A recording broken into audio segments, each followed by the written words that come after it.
Assalamualaikum dear students, welcome to the Azim group of publications. I am Nimra Adil, your chemistry teacher, and today we are going to solve exercise question number 21 of chapter number 3 from chemistry book by Azim Academy. So इस questions के different part हैं A, B, C में से सबसे पहले A portion को हम solve कर लेते हैं. A पोर्शन की स्टेटमेंट देखें. Relative densities of the two gases A and B are 1:1.5.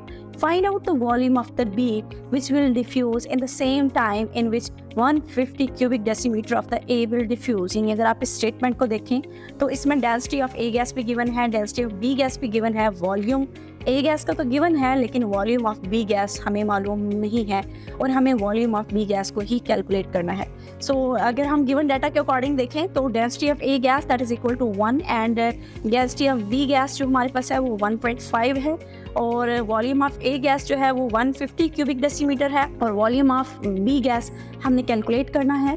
सो इसके अकॉर्डिंग अगर देखें तो diffusion of the volume depend on the rate of the gases. Those gases which have greater rate of diffusion will diffuse more in the volume. जो जिनका rate of diffusion ज़्यादा होगा उनकी diffusion volume के अंदर भी ज़्यादा होगी. स्टेटमेंट को सामने रखते हुए rate of diffusion of A gas divided by rate of diffusion या diffusion of the B gas that is equal to density of B gas divided by the density of A gas और आप उन दोनों का under root ले लेंगे.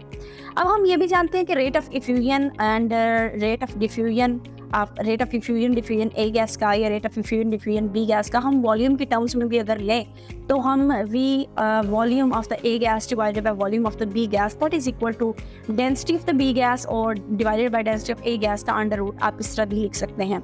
अब यहाँ पे आपके पास वॉल्यूम ऑफ A गैस जो कि स्टेटमेंट के मुताबिक 150 है और वॉल्यूम ऑफ B गैस हम कैलकुलेट करना चाहते हैं, जबकि डेंसिटी ऑफ B गैस जो कि 1.5 है उसको डिवाइड करेंगे डेंसिटी ऑफ A गैस से जो कि 1 है और इनको डिवाइड करने के बाद आप उसका अंडर रूट लेंगे तो हमारे पास आंसर आएगा 1.224.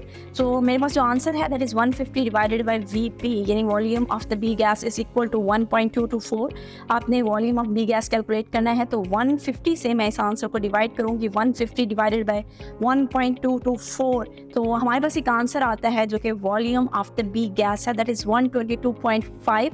कुछ बुक्स में या कुछ जगह पे इस पैरामीटर्स को या कुछ कैलकुलेटर्स में इसका आंसर 122.47 भी आता है. सो हम इसको राउंड ऑफ करके 122.5 क्यूबिक डेसीमीटर भी लिखते हैं. इसी के साथ हम बी पोर्शन की तरफ मूव करते हैं. इसी न्यूमेरिकल का इसी क्वेश्चन का दूसरा पार्ट है हमारे पास. Hydrogen diffuses through a porous plate at a rate of 500 cubic centimeter per minute at a time of 0 degree centigrade.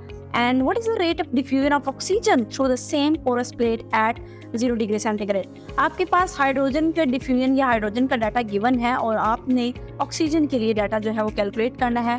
सो सबसे पहले इसके गिवन डाटा को देख लेते हैं. Rate of diffusion of the hydrogen जो कि हमारे पास 500 cubic centimetre per minute given है.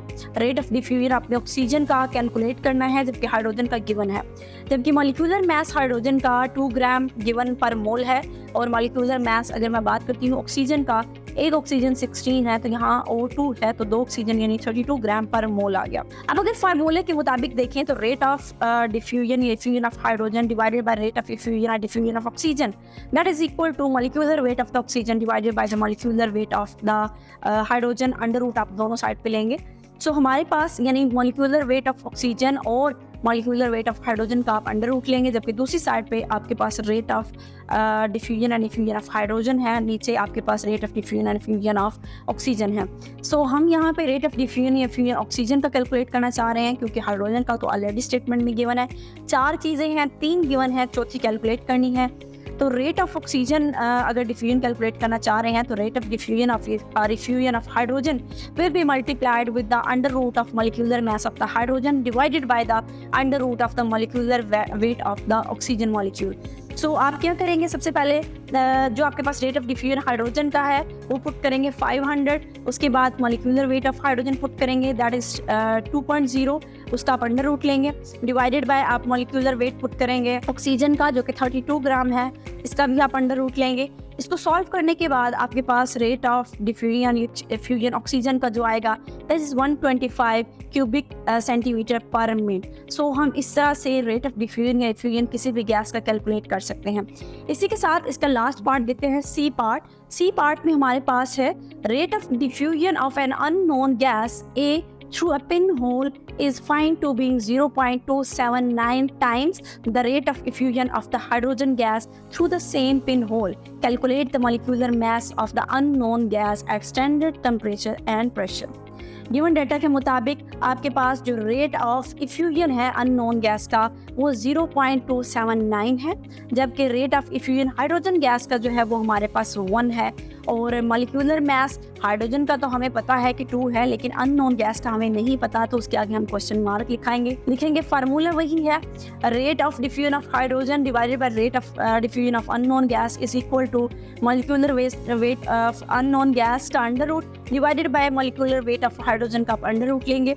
इसकी मैं डाटा पुट कर लेते हैं। यहाँ पे हमने मॉलिक्यूलर वेट अननोन गैस का कैलकुलेट करना है, तो बाकी तमाम पैरामीटर्स को दूसरी साइड पे लेके जाएंगे। तो फार्मूला बनेगा rate of diffusion of the hydrogen का square divided by rate of diffusion of unknown gas का square multiply molecular weight of hydrogen. यहाँ स्केयर क्यों आया? क्योंकि मैंने यहाँ से अंडर रूट को ख़त्म करने के लिए दोनों साइड पे स्केयर लिया था, जिसकी वजह से अंडर रूट कैंसिल आउट हो गया और हमारे पास ये फार्मूला आ गया।